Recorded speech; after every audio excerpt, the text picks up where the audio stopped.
Have blacked us out. I think we've had about 10 seconds on the occasion of the announcement of running for president on the network news, February 24th. The public broadcasting, unfortunately, has also, with the exception of one afternoon national public radio program, Talk of the Nation, has blacked us out. We're not on Charlie Rose, we're not on Diane Rehm, we're not on Terry Gross. We've got to turn this around because this is political bigotry. This is not newsworthiness judgment. This is political bigotry. They basically are playing the role of pawns of the two-party duopoly and saying to the American people, we're not going to relay anything by third-party or independent candidates, even though historically it's those candidates in the 19th and 20th century that brought us first the issues that have made America what we like most about our country. Can you talk a little bit about the current state of media, the big five, media conglomeration and things like that, and how that, affects the American people as far as media consolidation and stuff like that? Well, it's a hijacking of public property. The public areas belong to the American people. The real estate agents, the Federal Communications Commission, the people are the landlords, the radio and TV stations are the tenants, and they pay us no rent. They get their license free ever since the Radio Act of 1927. And they decide who says what, who doesn't, 24 hours a day on radio and TV. I mean, you want to talk about the total opposite to any kind of democratic media? And can you have a democracy without a democratic media? No. So what we have to do is reassert a very simple principle that conservatives and liberals should agree on. We own the public airways. We're going to pull back 1 or 2 hours drive time and prime time, charge the radio and TV station corporations rent, use some of that money to fine production facilities, hire good reporters and editors, and have the people's media every day. So if you were in office, what would you do to break up the big five? Well, first of all, I think there's serious antitrust violations. I mean, they are now moving into market share that violates antitrust criteria, so you can move to break them up instead of they're increasing the concentration. The second is you can recondition the license. After all, the government gives them their license. Without it, they go dark, and we can say you have to behave this way, that way. You have to give time to ascertaining local issues. You have to have a fairness doctrine. You can't monopolize Rush Limbaugh style, one viewpoint day after day on the public property. I wrote Rush Limbaugh a letter a few weeks ago, which he's too cowardly to answer, saying, Rush, get the heck off welfare. You're just using our property free. You talk about being a capitalist. A capitalist pay for their property when they rent it. So you're using hundreds of millions of dollars a year of the people's property free. So get off welfare, and if you want to be a capitalist, behave like one. Well, naturally, he didn't want to answer. He's the number one monopolistic soliloquist in American radio. And he's a coward. He's a total coward. He screens the questions, and you just can't stand the dialogue. Have you ever heard or seen Rush Limbaugh debate? No. If you have, I'll show you a visiting Martian. Okay. The last thing I would ask, we're going to have an action segment of the play.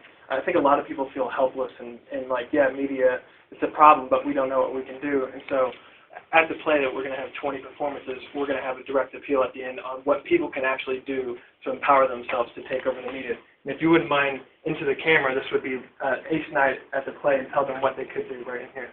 First of all, stop making excuses for yourself and being hopeless, hapless, and helpless. Remember, the Constitution starts, we the people, not the we the corporations. And if you do nothing, the Constitution if you do nothing, the corporations are going to run you into the ground. You're coming into adulthood, for example, in your 20s, full adulthood. You're worrying about affordable housing. You're worrying about where you're going to get affordable health insurance, whether your jobs are going to be outsourced to China or India, whether you smoke a joint once in a while, you're going to be arrested and put in jail for 5 years. You're worried about a lot of things you shouldn't worry about. People your age in Western Europe, they got universal health insurance, they got paid vacations, they got the right to easily form trade unions, they got full daycare, they got paid maternity leave, they got decent public transit, they got all these things. And why shouldn't you demand and get them? You can only do it You stop looking at screens so much, mobilize with your generation, and start taking over. Go out and vote. Run for elective office. You know, picket, challenge, rally. That's what you got to do. You got to have the fervor of a dedicated bird watcher. I'll settle for that. Great. Thank you. I mean, they don't address the central issue of American politics, and Canadian politics for that matter. It's the vast concentration of power in fewer and fewer giant corporate hands. And these corporations have far too much control over the lives of the American people. 3/4 of them in a poll, the American people say that's true. And they have far too much control over our government. They are our government. They have hijacked every department agency in Washington. They put their executives in high government positions. They got tens of thousands of lobbyists. They got 10,000 political action committees shoveling money into the coffers of both Democrat and Republican politicians. And the Democratic Convention, the only interaction they have with corporations is food, wine, drink, and music. Not exactly the stuff of progressive politics in a country that's supposed to be dedicated to government of, by, and for the people. Well, the corporations don't make a distinction now between the Democrats and Republicans. When the Democrats took control of Congress in January 2007, the K Street lobbyists switched more and more of their funding to the Democrats, and Democrats were saying, okay, we're in power now, start giving us campaign money.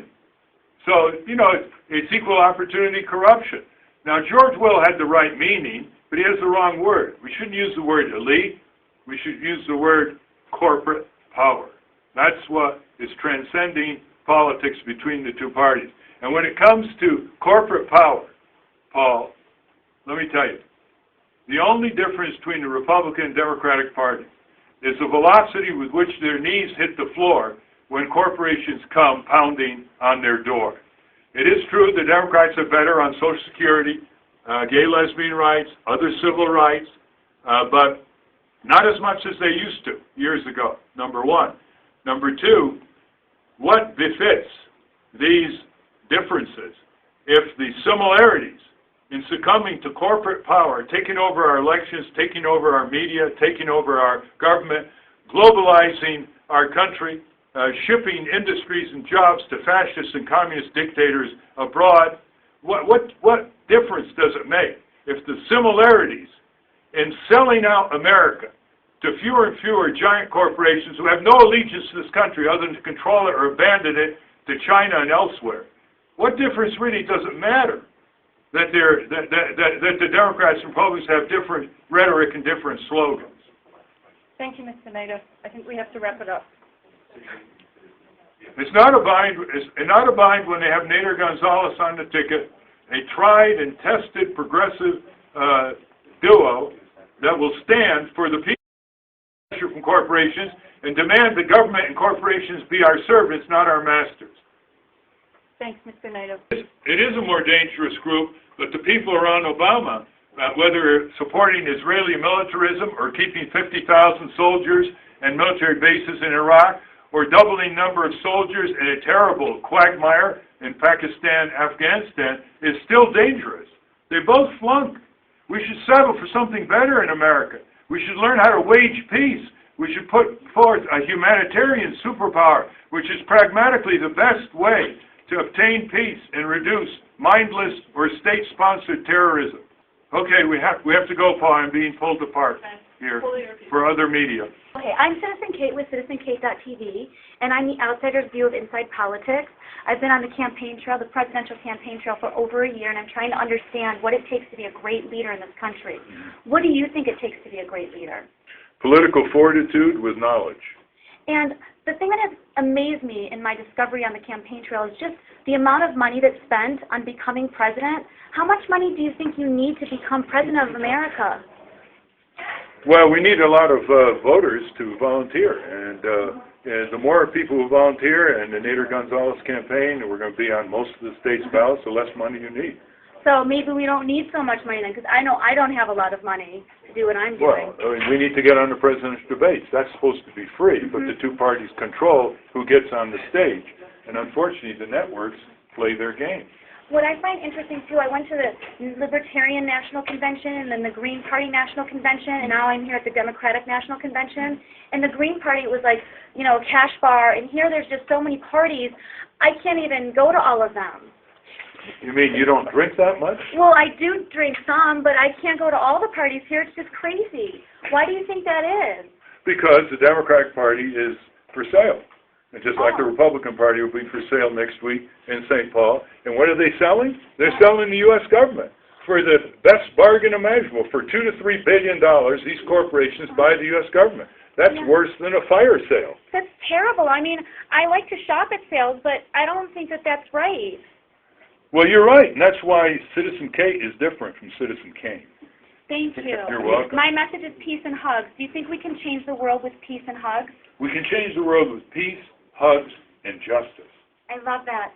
I'm going to hug you. Thank you. Thank you so much. Citizen Kate. Oh my God, that was so awesome. We can change the world, and we shouldn't just sell out. We have to figure out who is going to be the next great leader and vote for that person. And it could be Ralph Nader. Think about it. And Gonzalez, his running mate. Oh, and how would I become a running mate? Just wait until you're 40 years old. Okay. Well, lay the groundwork. I'm laying it now. Okay. Thank you. Thank you so much. Thank you.